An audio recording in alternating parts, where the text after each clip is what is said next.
test your triggers and test them often.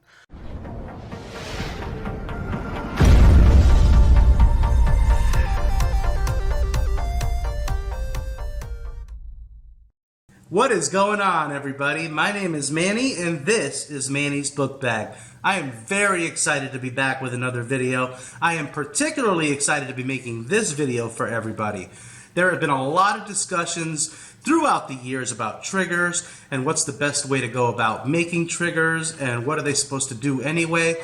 That's what this video is all about. Hopefully, you walk away knowing a lot more about how to make triggers. In particular, we're going to discuss profit triggers. Now, I use Scoutly, formerly known as FBAscan. So what I'm going to show you today has to do with how to create effective profit triggers within Scoutly. But you could take the same concepts and use them to tweak triggers in any other softwares. In terms of book scouters, if you are really competitive and really making an impact in your business, you are more than likely going to be either using Scoutly or Scout IQ. Both have profit triggers, and for the most part, a lot of the same concepts that you see today are going to be able to help you regardless of which tool you use.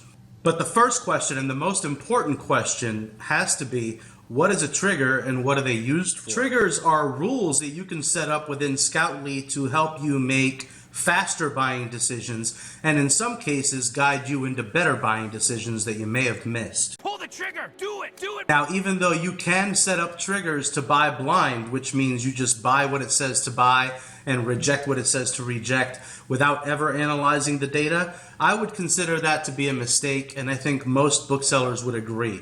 What triggers are mostly used for would be to exclude the worst of the inventory that would reject, and then that way you can skip them, you don't have to look at your screen, and you continue scanning until you receive a buy to you in the form of an audio trigger. So if you're out there scanning and you see folks wearing earbuds and only looking at their phones every once in a while to analyze the data, they are more than likely using one of the softwares that we discussed, and they're using triggers.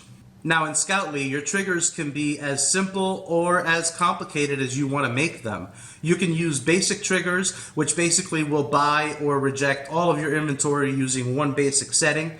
You can use the advanced triggers, which will allow you to choose which offers trigger the buy or the reject, and you can actually change your minimum purchase price in those, and those are a little more complex, but still more simple than profit triggers. Now, profit triggers, even though they can be more accurate in certain cases, can be a little more complicated to set up correctly. Now, that's because there are a lot more options, there are a lot more settings that you can put into place to help fine-tune them. But it's hard. I went ahead and I created a set of profit triggers that I personally think are pretty effective right out of the box. Everybody's business models are going to be different, so you may have to increase or lower the expected profits on certain triggers. You may want to ramp up the days with sales on certain triggers if you're going to give them to a scouter. You're definitely going to want to do both if you're going to put them in the hands of someone that is just going to do whatever the program says. There would be a lot of reasons why these are just a baseline, and you're going to want to test and tweak them so that they're better for your business. So what I'm going to do now is I'm going to go ahead and show you these profit triggers, and I'm going to walk you through how to make better decisions when it comes to tweaking them and making them fit for your business. Let's go to the video. Now, creating Scoutly profit triggers, it's not hard to do. But before you dive into them, you're going to want to get familiar with a couple of core concepts. First, you're going to want to understand that profit triggers are really aiming to do two things in particular. The first thing that it's going to try and do, it's going to try and pin down what an appropriate sales rank value is going to be. Once it does that, it's also going to try and take aim at what an appropriate target price or a profit value should be.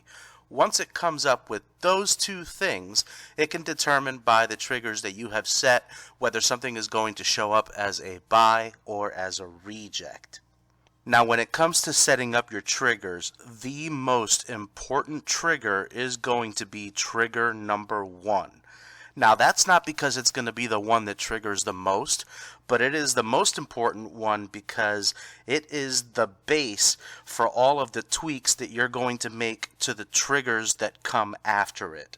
So you're going to see, as we go through these triggers, you're going to see an escalation as far as days with sales, sales rank, expected profits, as well as which offers you're going to look at to determine whether something is a buy or a reject. Each profit trigger is going to ask you to make 7 decisions within it, and the main purpose is just for all of these decisions or rules to kind of work together and replicate what a human being might do. So for now, I'm going to go ahead and I'm going to click into these book triggers and show you what we've got. Now, this is the book trigger summary page. You're going to notice that before we even start clicking into each trigger, this page is going to give you a summary of some of the key statistics like days with sales, sales rank, expected profit, the used position, how far below the new buy box or Amazon you want it to price. So let me give you a quick rundown of what we have here just from the summary page. Now, Scoutly allows you to put in up to 20 different profit triggers, of which you're going to notice that for me, only the first 10 numbers are highlighted in blue. That means that I covered my bases just with 10. You can make your triggers as elaborate or as simple as you would like to or as you need to for your business model. I found that 10 was the right number for me, possibly with 11, which we'll talk about later. Alright, well, I mentioned that every trigger is going to force you to make 7 decisions about how you want that trigger to function. So let's go ahead and just tap into trigger number 1 and let's do a deep dive on how to set one up. Okay, so this is trigger number 1, and you're going to notice that each decision piece is separated and numbered 1 through 7. And for each one of these sections, the decisions that you make are going to govern exactly how this trigger works, or if it works at all. So let's look at number 1, how soon to sell. This is everything that you want to decide as far as sales ranks. Now, the clear advantage that Scoutly has is that it shows sales rank when you scan 3 different ways. You're going to see a current rank, you're going to see an average sales rank, which is a 12-month average, and you're also going to see days with sales.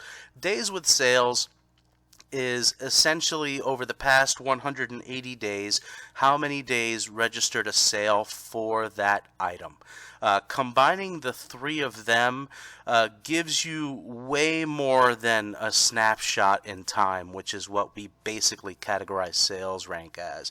Current sales rank only tells you what the current rank is now, but when you start throwing things in like days with sales and average sales rank, you're really getting a much more robust picture of how that item behaves in the Amazon marketplace and its overall popularity. So looking at this first trigger, this is, in my opinion, the most important trigger as far as driving your entire engine. So you can choose or unchoose days with sales as far as criteria. You can choose or unchoose sales rank. You can decide to use them both. You can decide whether or not you want to use average sales rank instead of current sales rank. If you were to click no on use average sales rank, it would simply use the current sales rank at the time that you scan. If you click these both, you have the ability to set a value there. You can set a value here. You can decide to not require both, in which case one or the other would work. But for our purposes, we're going to go ahead and require both days with sales and sales rank. At your lowest or best sales rank, this is an average of 100,000 in this particular trigger. So just in terms of sales rank, an item will not trigger off as a buy for rank unless it has sold at least 50 of the last 186 days, and unless it also has an average sales rank of 100,000 or better. The reason why days with sales as well as average sales rank are both triggered is because that is an average sales rank of 100,000. On the low end, your rank could drop to 5, 6, 700,000, and by keeping a healthy days with sales with that, you're making sure that on the worst end of that average sales rank, you still have a very steady mover for your first trigger. As we get lower down the book trigger tree that I've created, we'll also talk about how days with sales can be manipulated and how important it is to be able to change that days with sales number as well as the sales rank as you get into the poorer sales ranks. Decision number 2 has to do with your limiting your maximum offers, your minimum prices. For the most part, particularly in terms of the better ranked books, I don't personally limit the maximum number of offers. If you're looking at that in terms of textbooks, you can certainly create for yourself a trigger where you don't want anything that has more than, let's say, 50 offers and a minimum merchant fulfilled price, where you would check that off and it would be higher specifically for the purposes of keeping your floor at a much higher rate. But for most triggers, I personally do not really do very much with option number 2. So I leave it at no limit and I leave minimum merchant fulfilled price unchecked. Option number 3 has to do with selecting the target price that it's going to determine a buy or a reject off of. Now, this is a section that changes quite a bit for me as the sales ranks escalate into the slower moving inventory. This is faster moving inventory, so I tend to go a little further back as far as which FBA offers to evaluate. I evaluate back to the third FBA offer, but I also do not ignore the new FBA offers. The important thing is that if there is a floor or a ceiling that is viable, I want it to trigger because this is going to force me to look at the screen. If I can't get a viable target price, even off of these settings that I'm going to show you, quite honestly, more than likely the book was not worth it to begin with. So getting a reject means that I do not stop scanning, nor do I look at my screen ever. So I do not ignore new FBA offers at trigger number 1. When it comes to which used offer to evaluate, I leave it on the last visible offer for quite a bit throughout my trigger tree because I want to make sure that I'm a little more resilient to API limitations on Amazon's part. API limitations to us basically means that Amazon is not really going to make all of their data available to us. They're only going to show us the 20 most competitive offers, and after that 20th offer, it's basically going to throttle the data. So I want to make sure that if I don't have that third FBA offer to evaluate or a new FBA offer that shows up, I want to make sure that that 20th offer is there for me to make the evaluation off of. If no FBA offer is visible, then that 20th offer is more than likely going to be the highest price visible merchant fulfilled copy of the book. That also means that your FBA offer is going to be priced at least a penny higher than that, if not more so. So you're definitely going to be able to make a decision, or at the very least trigger, based on the last visible offer. Once again, as we start heading down the line of triggers, you're going to see at the point with which I change last to, okay, it's time to start looking at the fifth lowest, or it's time to look at the third, or even to get to the point where it's time to just look at the lowest offer overall so that we can properly trigger. The next selection is that I also allow it to trigger off of the lowest new offer if necessary, not just FBA offers. That is so that once again we can come to a price that will allow us to trigger. Now there are going to be options as we go further down on the decisions here that's going to determine based on that new price whether we go 0%, 5%, 10% below that offer to come up with what our target price would be. The fourth decision that you have to make has to do with how you approach the used buy box. If you're going to use the used buy box value only if it's lower or if it's higher. Now this is where on your better ranked materials I personally select that I use the used buy box value if the buy box value is higher than the target price that it is coming to a decision on. So let's say it's gone through those first three steps and it sees that the target price that it's going to go after is $13, but then it sees that the current used buy box price is actually at $17. I choose this option the way that it is because of the FBA bump. Now it can be questionable whether we really get a premium bump in price for listing an item FBA on some of the poorer ranked books, upwards of 3, 5, 7 million in rank, but I don't think there is any question at all that on books that sell relatively regularly, you're going to see that you can sell your books for more, sometimes substantially more, for listing at Amazon FBA versus merchant fulfilling yourself. This takes advantage of that FBA bump because often the buy box price is going to be greater than your target price that it chooses.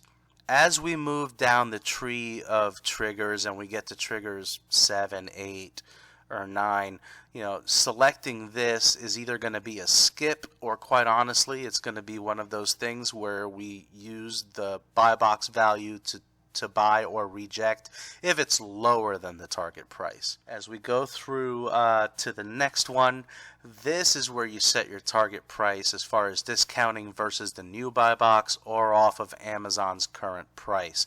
So if you've gotten this far, you're able to tweak the target price if it detects that the new buy box value minus the percentage you choose is actually still greater than your target price. It will move it to that. If it determines that Amazon is on the listing, it'll take Amazon's price and subtract the percentage that you choose here, and it will determine whether that target price is greater than the target price that it has decided on so far. So once again, you're seeing multiple layers of trying to figure out what the correct price is going to be. And of course, if you're making buying decisions and not looking at the different buy box values, if you're not paying attention to whether Amazon is on the listing or not, you could run into some trouble where you have some inventory that's pretty unsellable. These book triggers here are trying to keep you from falling into that trap.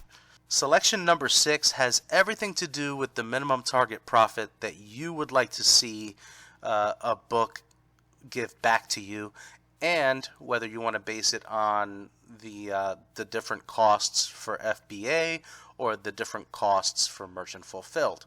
This one's pretty cut and dry. You put in what your minimum profit is and your fulfillment method, and you go from there, and it just makes sure that based on the target price that it comes up with, it makes sure that it only hits buy if you're going to get back at least that much profit, and it'll reject anything that yields less than that.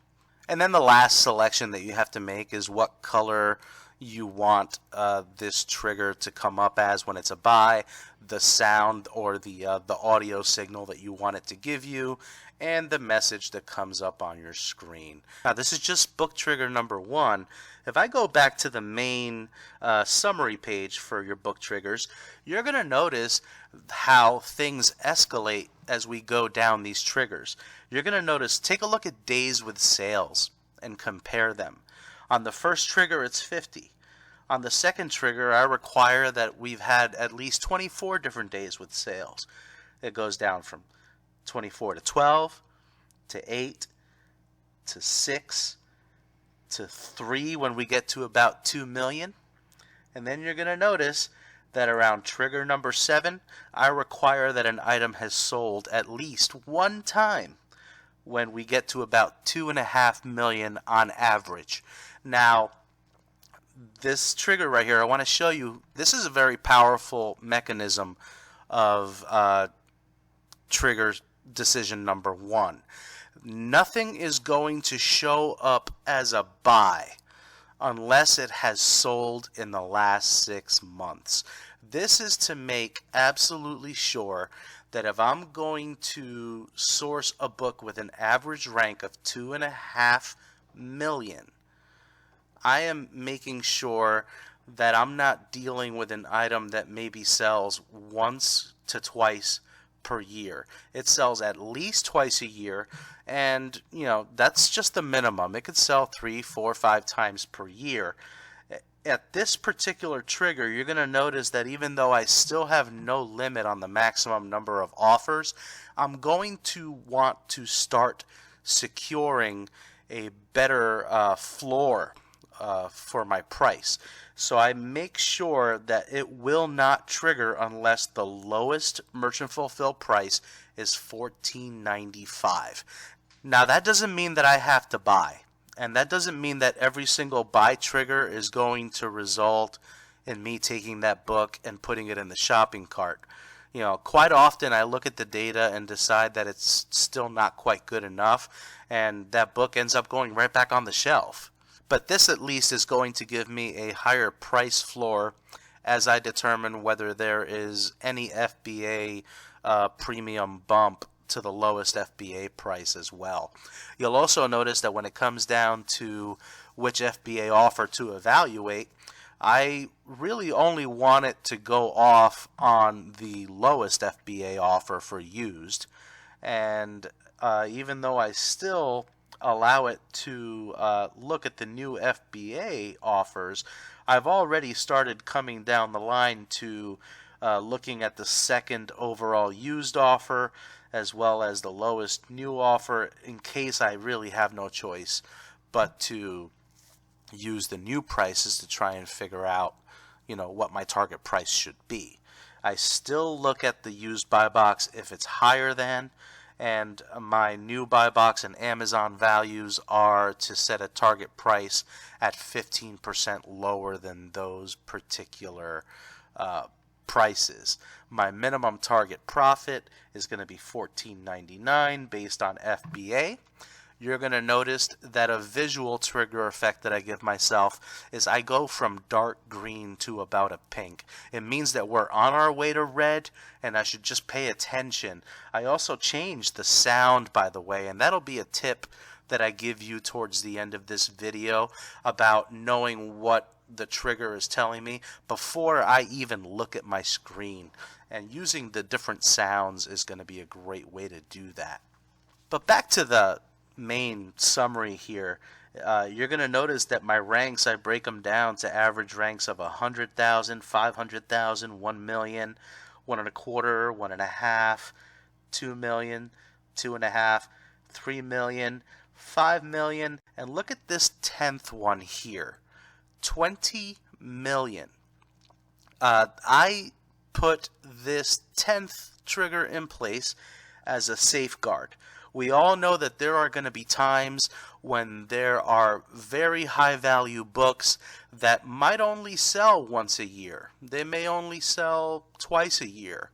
But there's a lot of triggers that could accidentally miss them as far as even being able to look at them just because they're too tight or they're too stringent. So this is the big net that I cast at the very end of my trigger tree to try and take a look at books that could potentially be very high value but may only sell once a year. It's basically going to be a buy based on the rank.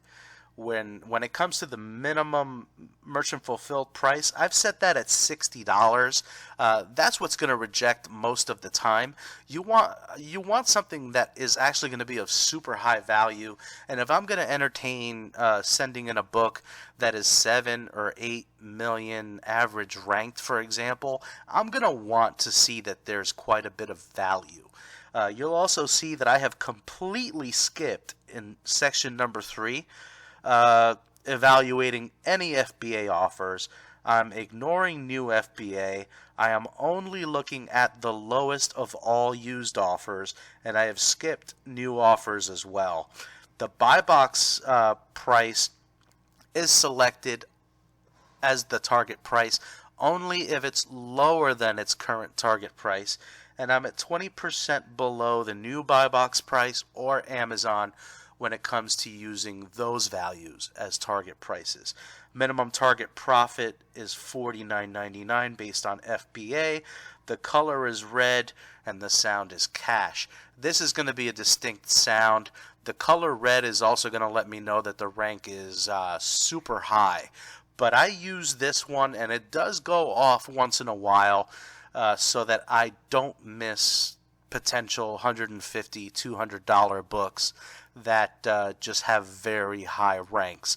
I personally do not set a limit on what sales ranks I consider sending into FBA, nor do I recommend that you do as well, even if it means that you decide that you want to merchant fulfill them. Some of these books are very valuable and they will sell. So let's say that you've put together a bunch of book triggers for yourself and you want to see if you built them correctly. One of the best things to do is to just go up and down this summary page and ask yourself some questions. As the sale ranks worsen, have my days with sales loosened up? Has my profit expectation gone up? And am I looking at, let's say in this used position right here, is this slowly but surely going up? You're going to notice around profit trigger number 4 where my average rank gets to about 1.25. Ranks can go up to like 2.5 million before the book will sell, so this ends up being an average. My used position here switches from last visible to about 5th at a days with sales of 8. So you're going to notice, and I admit that, I'm pretty conservative as far as making sure that I bring that used position down as the sales ranks worsen, just to kind of mirror what I would do out in the wild and making sure that I'm not looking at the last visible when there's no way that I would price against that. Now, as we get down to the 1.5 and 2 million, you're going to see that the profits are going up. 2.5, we're at 15. At 3 million, I want a minimum of $20 profit. At 5 million, that's got to be a $30 profit on that. Now, when you are going through yours, this is what you're going to see change. You're going to see this change quite a bit. If you are a bulk seller and your books cost you next to nothing and you're willing to take $1.50, then that profit for $2.50 in trigger number 1, that might be $1.25 or $1.50. If you are in an area where your average buy costs are upwards of $2 or $3, that $2.50 is probably never going to fly for you. You're going to want to move that up to $4 or $5 as your starting point. And and obviously, these are just baseline. These are not book triggers that I would recommend to anybody as just throw them in there and use them blindly. You're going to want to test them. And as part of really developing these triggers for you, I'm going to give you some final tips here. First of all, a lot of times we're going to deal with items that have hot selling seasons. Toys in quarter 4, textbooks in July, August, January to early February, and a little bit in May. These are peak selling seasons for these items. If I had triggers that were designed specifically for toys, for example, and I was out sourcing in December, I would absolutely, positively turn off the use average sales rank. So where it says use average rank, I would change that to no right there, because the current rank is going to outperform what your average rank is. And if you keep that as a yes, you're going to be missing out on quite a bit of opportunity. The same thing goes if I'm out in the middle of a textbook season and I'm specifically out there sourcing textbooks. I'm going to switch to current rank because I want to know where it's at right now. That rank is going to outperform the average. So in those cases, and there's not very many, as we said, toys, giftables during Q4, textbooks during the different textbook rushes, you're going to want to be mindful and make sure that you're using the rank that is going to be most effective for that part of the season. Another tip that I want to give you has to do with retail arbitrage. Now, your profit triggers, you see here, you can make triggers by categories. When you go into other, this is going to be any category that's not listed there. So books, DVDs, VHS, CDs, video games, and software, you can set profit triggers within those categories that will only work when something is in the book category or the CD category. What I will tell you is that in the other category, what you should be doing is taking advantage of the ability to activate and deactivate triggers. You're going to notice that I've only got the first 5 triggers highlighted blue. Here's why you want to do that.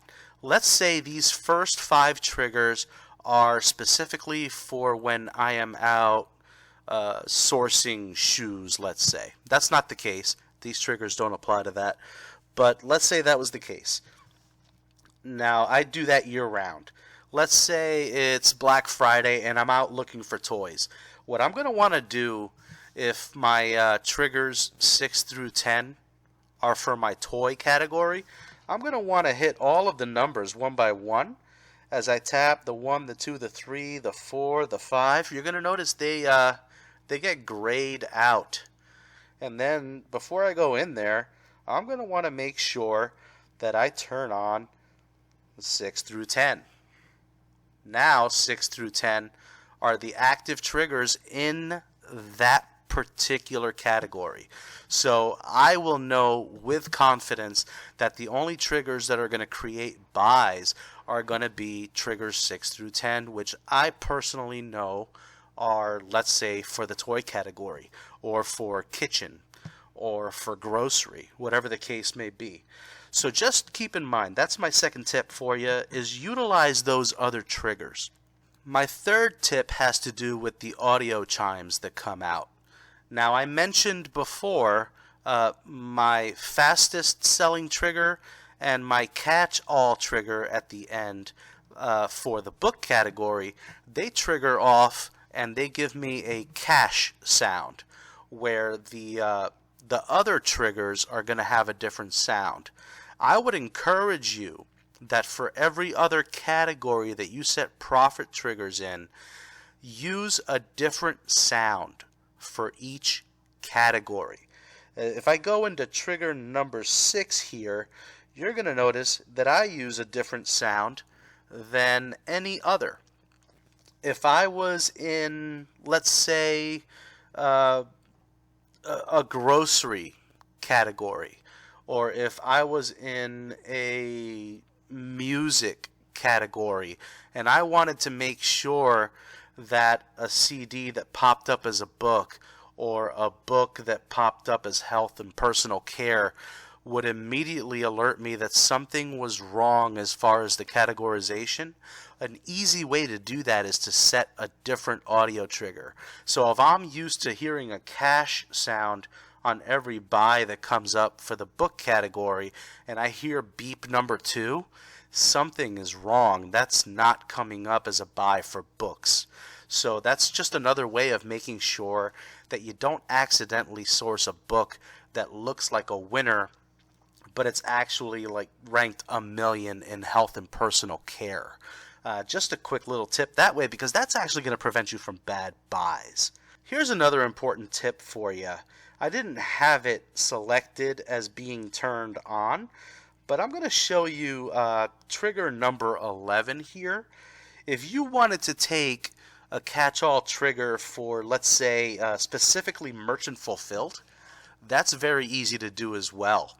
Take a look at this here. If let's say I'm sourcing a book that has sold at least once with an average of 5 million, and obviously this is not fine-tuned. You can bring that down. If you want a merchant fulfilled books under 1 million or 2 million, whatever the case may be, you can certainly change that here. Whatever the case is, I require both. I also set a minimum merchant fulfilled price.